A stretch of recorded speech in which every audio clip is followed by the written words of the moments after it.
All right, so I went ahead and cut out all the pieces to the emoji pattern. You don't have to cut everything out, but I like to do it because I like to move the pieces around to decide which emoji I want to make. So I've decided I'm going to do the regular eyes and with the big mouth and the teeth because I really like this teeth detail. So you're going to need your pieces for your face and you're going to need your half circle. Okay, so what I do with all these pieces is I store them in one of these envelopes and then I file them because I know that I'm going to make more emoji pillows in the near future. So why reprint and cut them out? You can save them. So from here, what you're going to do is you're going to decide on your fabrics. I decided to use a regular, just printed cotton, super colorful, because that really is me. It's like part of your personality, this emoji pillow. I'm bright and happy almost always, so I decided to go with that. And this actually was part of a duvet cover. So you can actually repurpose stuff and use it again instead of going to the fabric store and buying more fabric. But let me give you a close-up of what that flannel looks like. Remember, I was in my pajamas and I was wearing flannel. You see how it looks a little bit more brushed, and it's just a little bit more soft. But I decided for mine right now just to go with the regular cotton fabric. Let's cut out the front and the back of the pillow. So I am going to take my fabric and fold it in half so that the right sides are touching each other and you are looking at the wrong side. So with that folded, you're going to use your half circle and you're going to place it on the fold. This is what it means here. You're going to be placing this cut fabric on the fold of your fabric. And it's telling you here to cut 2 out of fabric. So by doing this procedure now, you're cutting 1 of your circles. You're going to need 2 because your pillow has a front and back. And I'm going to pin it in place. I'm going to make sure it stays in place as I pin. And then using my shears, I'm going to work my way around the circle. Remember, you can also use a pencil, trace your marking, and remove the paper and cut. And remember, when we're cutting, we are going to bring the scissors all the way down to a close.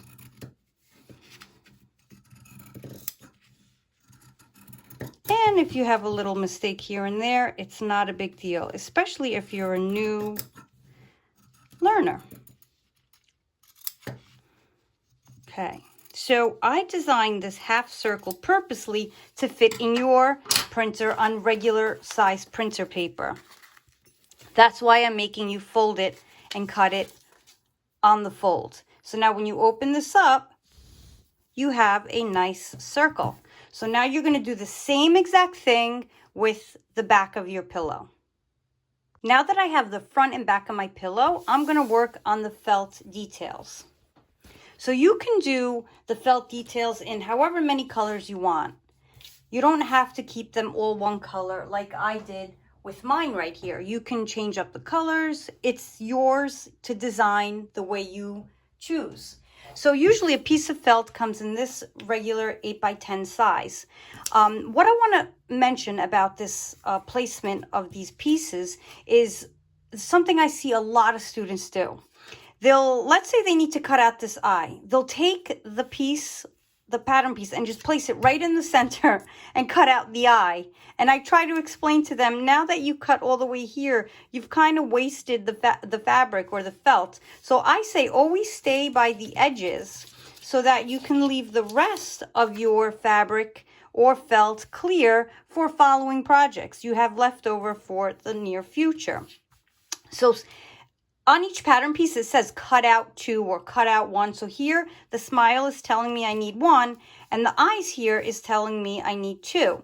So when I see that, usually what I do is I fold it and I pin it down because felt is really not difficult to cut through.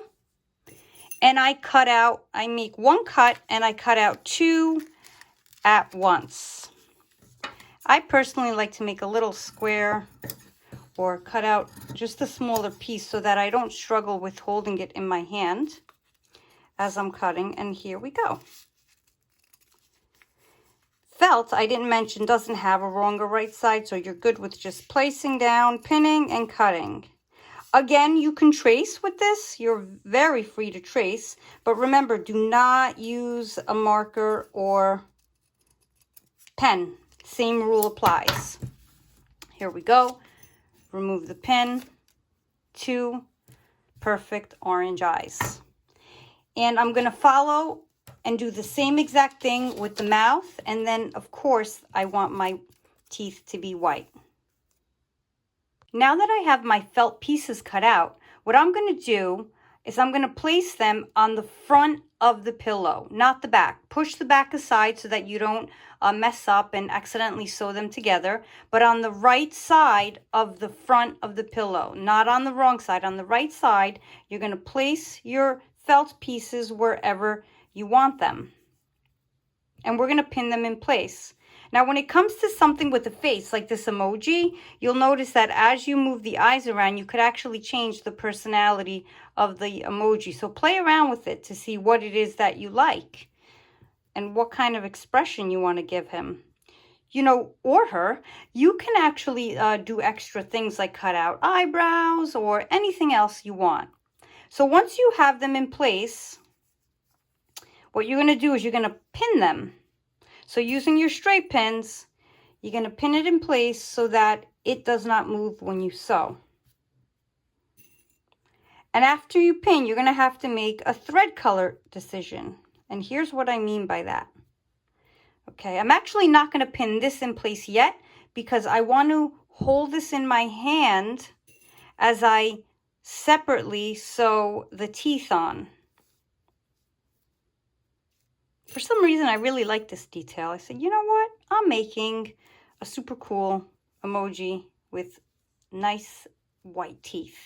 Okay, so after I sew this on and I have my double threaded needle ready in white, because I don't want that to show, I'm going to pin it in place and then sew it here.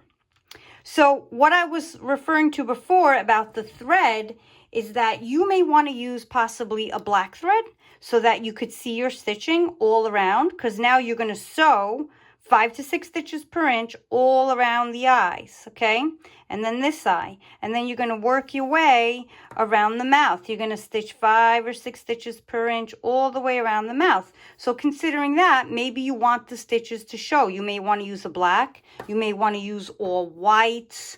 You may want to just pick up something from the background like a green so it's completely decorative. Or you may want to coordinate and match the thread. I think this is my closest matching. So what I do is I literally take a little bit of the thread in my hand and I place it down and I decide if I want it to coordinate or blend in, I should say. I decide which one to do. I think I want mine to blend in, so I'm not going to make it show. So what I'm going to do now is I'm going to hand stitch 5 or 6 stitches per inch. All right, so if this was here, from here, you would start right in the back and just keep going. Remember to start in the back because you want your knot to end up back here. I'm not going to actually sew because this is white and I want it to begin this one instead. So what I'll do is I will begin sewing, and the same way, okay, you can pick up your thread and your needle up and over. And I'm going to work my way around until I get the teeth on. Once my teeth are on, I am going to thread my needle with the coordinating thread, and I am going to place this one in place here. I'm going to pin it, and then I'm going to sew all around the mouth so it's nice and tacked on, and I'm going to do the same thing around the eyes. Remember, 5 or 6 stitches per inch. Now that I have my felt pieces sewn on, I'm going to take the back of my pillow and I'm going to attach it to the front. So this is your right side and this is your right side. You want your right sides to touch and you want to place it evenly on top. So when you open it up, this is your right side and this is your right side, and the wrong side is looking up at you. And now we're going to make a marking of where we're going to leave it open. Now, in the past, I told you you really shouldn't leave your opening anywhere in a curve, but this is a circle, so we have no choice. And now that I have my marking wide enough for my hand to fit in, I'm going to pin this in place. And you're going to pin it about every hand width apart. You're going to add a pin. And it's a good way to measure that way because you don't want to end up with a million pins because they do get in your way. I pretty much know how much that is. That's why I'm not measuring. But if it helps you, use your hand and measure where your next pin will go. Again, the only purpose for that is so that you don't end up with a million pins, because then it makes your sewing a bit more challenging, and we don't need that. Okay, so my opening is here where I've marked it, and now my goal is to sew 5 or 6 stitches per inch all the way around the perimeter of the pillow. Now, here's the thing. When you're sewing, you want to sew at least, using a ruler to show you, at least about 1/2 inch away from the edge, okay? At least a 1/2 inch away. You can draw yourself a line, a guideline. I pretty much don't need it because I'm good. I know how to stay away. But if you need the guideline, draw it in. Now, remember, with the pouch, in the course when we made the pouch, if you sew way too close to the edge, when you turn it right side out, it can actually break apart, okay? So stay away from the edge at least 1/2 inch. So I've made my way around and sewed 5 or 6 stitches per inch. And what I'm going to do is I'm going to cut my little notches, okay? Little triangles close to your stitching, but don't get the stitching. This will help your round shape take on a nice shape without any turns and curves. And I'll show you what I mean by that when I have another pillow. And as we're stuffing, I'll show you what I mean by it turning nicer when you have these notches cut in. Be really careful, because there have been times that I actually snipped a little too close to the stitch, and then when I flipped it right side out, yes, you guessed it, there was a hole, and I was aggravated. I had to unstuff and fix that little snippet hole, which was my own fault. All right, so here we go. We're going to turn this pillow right side out, just like it's a t-shirt, I like to say, and it just came out of the wash. Here's the fun part. Your emoji's coming alive, okay? So, looking at the edges, you see how it turns really nice, okay? If you didn't have the snips, sometimes you would have like these like really pointy edges like this. Sort of like this, and it just doesn't look great. I mean, you don't have to add your little snips there and notches, but if you do, it turns so much nicer. So before you stuff the pillow, remember you have to turn the raw edges of the opening in so that we can press it and form a crease. Now, since you're on a curve, it's going to be a little bit slower than a straight line, meaning you just need to take your time to carefully, in short little, I'd say about inch distances, you need to turn it over and add pins. And this time I'm using my pin that is all metal with a metal pin head, because I don't want to burn my adorable plastic ones. Okay, once you get here, I just wanted to mention, if you can't iron or you don't have access to an iron, what you can do is you can finger press, meaning you fold it and you literally scratch it with your finger, and look at how you formed a crease. Okay, so if you don't have your iron, you can do that. You can turn it in and finger press. So I'm going to put this one last pin. I'm going to iron it, and then we will do the fun part of stuffing. Here we go, stuffing, what most students love doing best. So you're going to fluff it up, and you're going to press it to the furthest point away from you. And you're going to easily and carefully work this way. Remember, try not to take a bunch of stuffing and just stuff it all at once, because the last thing you want is a lumpy, bumpy pillow. And you easily work your way through and around the whole pillow.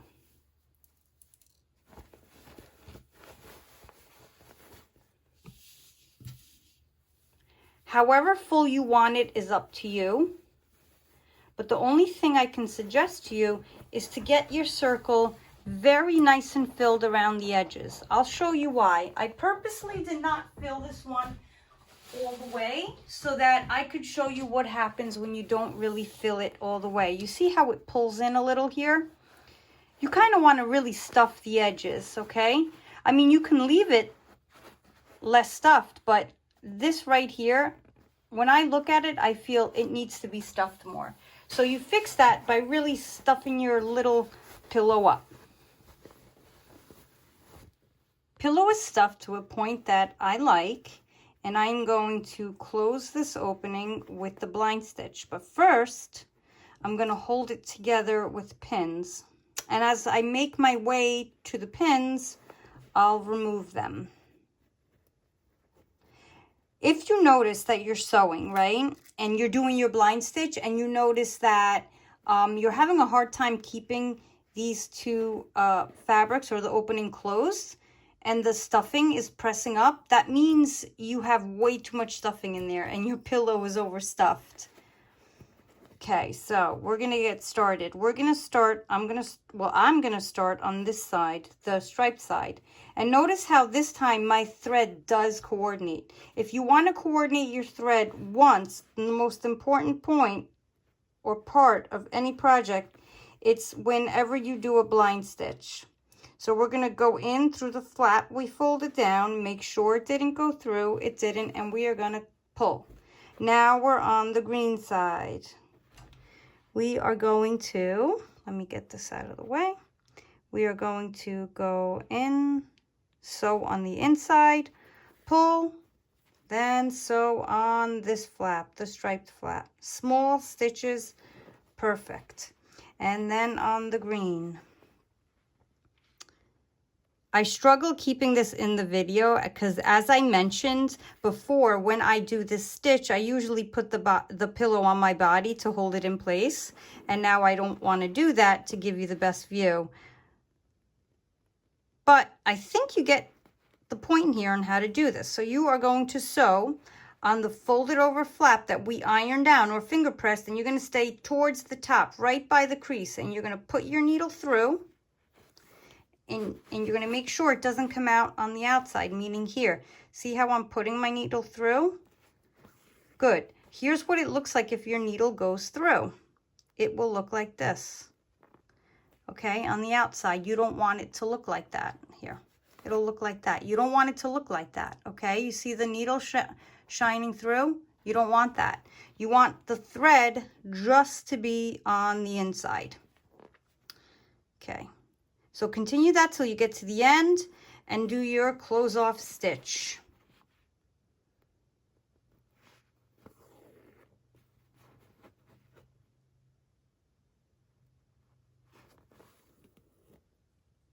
As I'm finishing my blind stitch, the last end off stitch, you're going to just continue it just like it's a blind stitch on the inside panel, right?